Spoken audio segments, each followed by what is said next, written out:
সুপ্রিয় বন্ধুরা, আসসালামু আলাইকুম। আশা করছি আপনারা সবাই ভালো আছেন।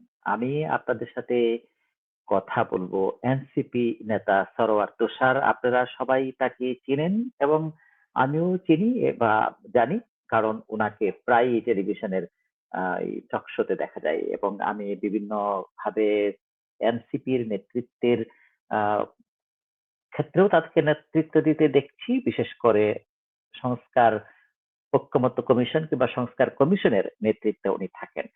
ভালো কথা বলেন এবং আমার কাছে মনে হয়েছিল যে ভালোই তো, এই সমস্ত ছেলেরা অনেক জ্ঞানে গর্ব কথা বলেন, যুক্তি দিয়ে কথা বলেন, তর্ক আর্গুমেন্ট যা কিছু দরকার আর কি এদের মধ্যে সমস্ত কিছু আছে। কিন্তু যে এই হঠাৎ করেই এই এনসিপির যে তুষার, সরোয়ার তুষার, যাকে আমরা আসলে খুবই প্রমিজিং নেতা বা আগামী দিনের ভালো নেতৃত্ব দিবে বা ভালো নেতা হয়ে উঠবে, বাংলাদেশকে নতুন বন্দোবস্ত দিকে এরা নিয়ে যাবে, এদের হাত ধরে বাংলাদেশ সামনে আসলে আশা ভরসা এবং প্রত্যাশার জায়গায় যাবে, সেই রকমটি আমরা ভেবেছিলাম। কিন্তু আমাদেরকে একের পর এক আস্তে আস্তে হতাশ হতে হচ্ছে।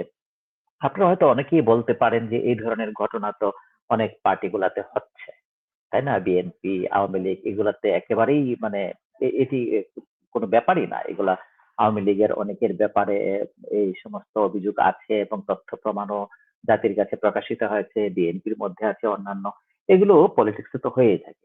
কিন্তু আমরা কি এই যে নতুন আমাদের যারা বিপ্লবের হিরো, তাদেরকেও কি আমরা সেই ট্রেডিশনাল রাজনীতির মতো করে আশা করব বা দেখতে চাইবো?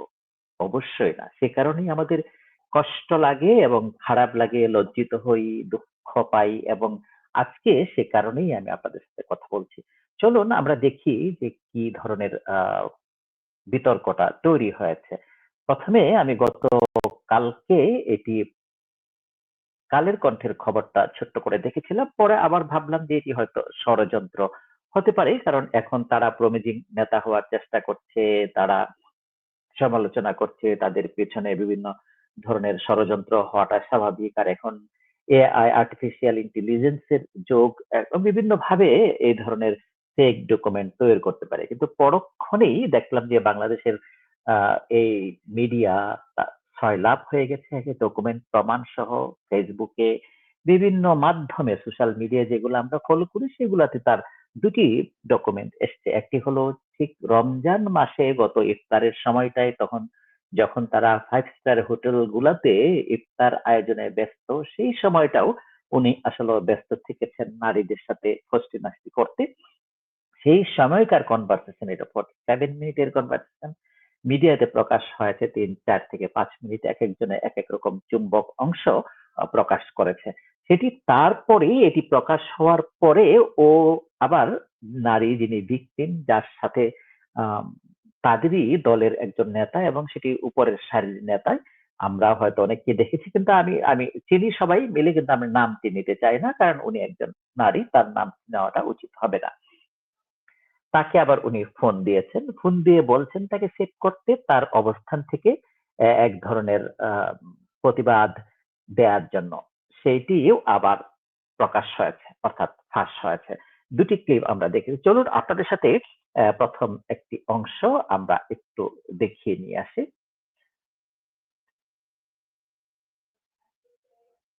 তোমার সম্পর্কে আমার খুব ভালো ধারণা, কিন্তু সেই ছেলেটার মুখ থেকে সরাসরি আমি শব্দটা কিন্তু এখন পর্যন্ত উচ্চারণ করি নাই যে আমি আমি তুমি যে আমাকে লাগাতে দিবা, এই এইরকম ওয়ার্ড তোমার মুখ থেকে আমি আশা করি নাই। I am just surprise. আচ্ছা, ওকে, এখন কি তুমি এটা দিয়ে তোমার আগে আমার সম্পর্কে যা যা ইমপ্রেশন ছিল সব কিছু কি মুছে ফেললা? আমি সারপ্রাইজ। আমি এতটা ডাম, যখন তুমি আমার কাছে বারবার ছবি চাইছিলা, আমি ভাবছি যে কেমন আছি না আছি জানার জন্য, যেহেতু তুমি আমাকে না দেখছো। এটার জন্য, এটার পেছনে অন্য কোনো ইন্টেনশন, এটা জাস্ট আমার যাকে আমার ভালো লাগে তাকে আমার দেখতে ইচ্ছা করে, এই ভালো লাগে মানে আবার ওই রকম না, মানে আমি যাকে পছন্দ করি, যার সাথে আমার একটা মিল আছে, দ্যাটস ইট। এটার পেছনে অন্য কোনো ইন্টেনশন কিছু না, প্লিজ। না, আমি তো তোমার এই হঠাৎ চেঞ্জ দেখে খুব অবাক হচ্ছি। Because of you. কেন, আমি কি করছি? You know very well. Just for that. Anyway, leave it. এই জন্যই অবাক হইতেছি।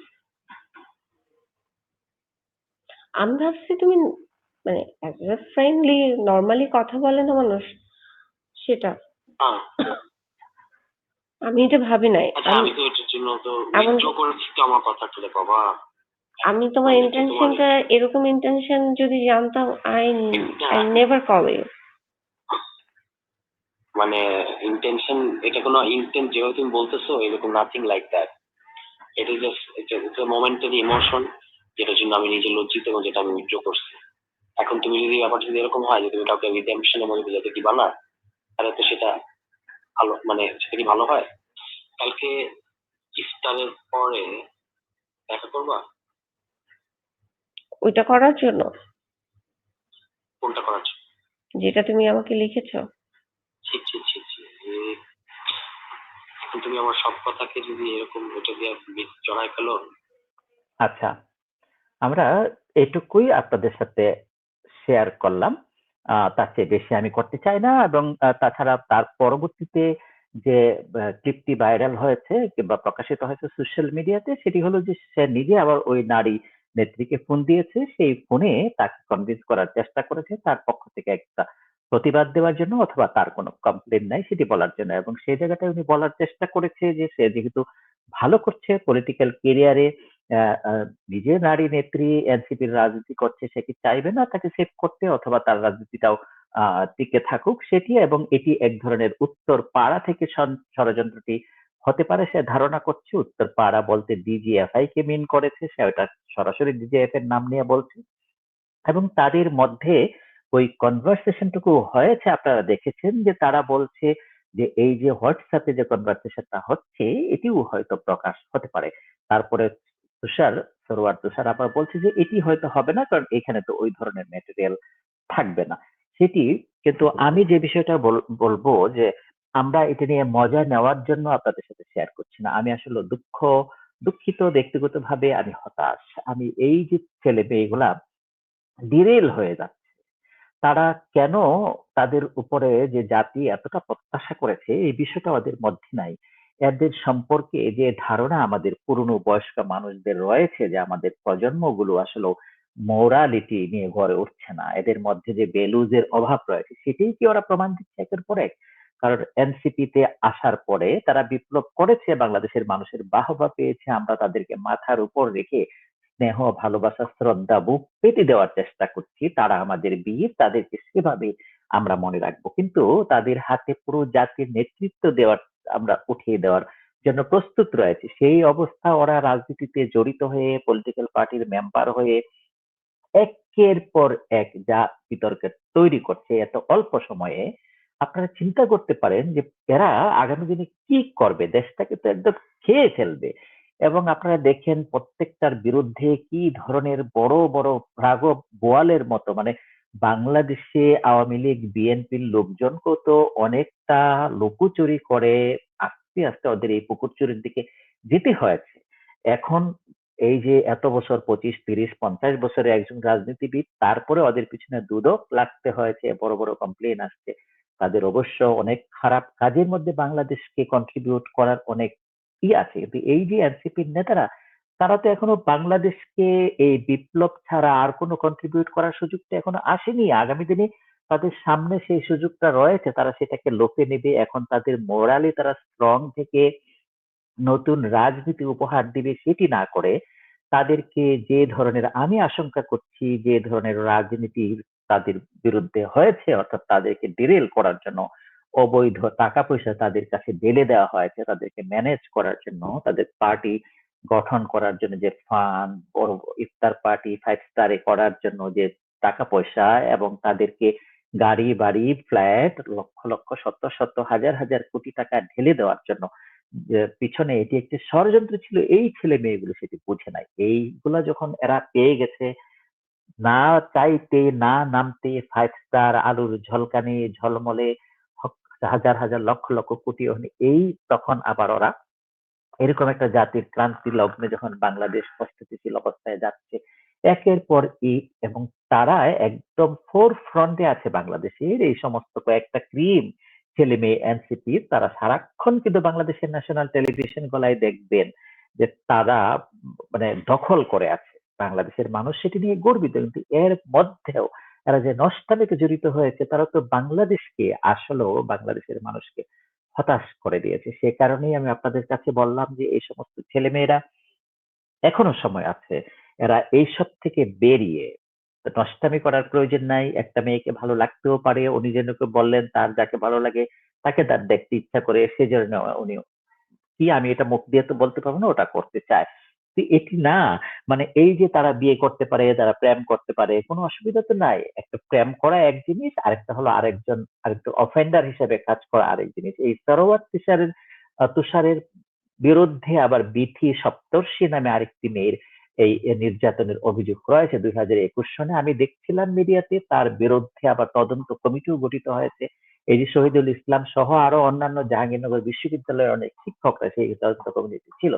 সেটি মাত্র তদন্ত কমিটি শেষ হয়েছে, এর মধ্যে সেটি করছে, মানে সে হলো সিরিয়াল অফেন্ডার অথবা সিরিয়াল এই যে নির্যাতনকারী হিসাবে তার দেখে গেছে। আর যখন আগে থেকেই এরকম ছিল তার অবস্থা, আর এখন তো তার টাকা হয়েছে, বাড়ি হয়েছে, গাড়ি হয়েছে, ক্ষমতার আশেপাশে আছে আছে, এখন তো সে একেবারে ধরাকে সরাকে করে দিচ্ছে। সে কারণেই দর্শক আপনাদের সাথে শেয়ার করলাম।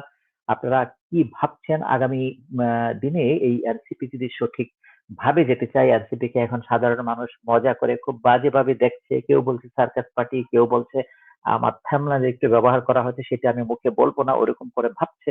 কিন্তু আমি ওগুলার দিকে যেতে চাই না। আমি চাই যে এনসিপি যেন আশা ভরসার স্থল হয়। বাংলাদেশে নতুন রাজনীতি অনেক দরকার। এখন একমাত্র দল বিএনপি আছে, সেই বিএনপি আগামী দিনে সরকারে গেলে বাংলাদেশের রাজনীতিকে সঠিকভাবে ধরে রাখার জন্য শক্তিশালী বিরোধী দল দরকার, এবং বিরোধী রাজনৈতিক পার্টি দরকার। সেটা এনসিপি আসলে পূরণ করতে পারতো, কিংবা এনসিপি সরকারও গঠন করতে পারতো। সেই অবস্থানে তারা যেন যায়, এবং তারা তাদের মধ্যে যে সমস্ত এই ধরনের ফালতু ছেলে মেয়েগুলো আছে যারা হঠাৎ করে ক্ষমতার শীর্ষে চলে গেছে, তারা তাদের বিরুদ্ধে কঠিন ব্যবস্থা নিয়ে মানুষের কাছে প্রমাণ করবে যে আসলে এনসিপি ন্যাশনাল সিটিজেন পার্টি, অর্থাৎ মানুষের পার্টি হবে। এটি সার্কাস পার্টি হিসেবে মানুষের কাছে আর খেলনার উপহাসের পাত্র হবে না। সুপ্রিয় দর্শক, আপনারা ভালো থাকবেন। আল্লাহ হাফেজ।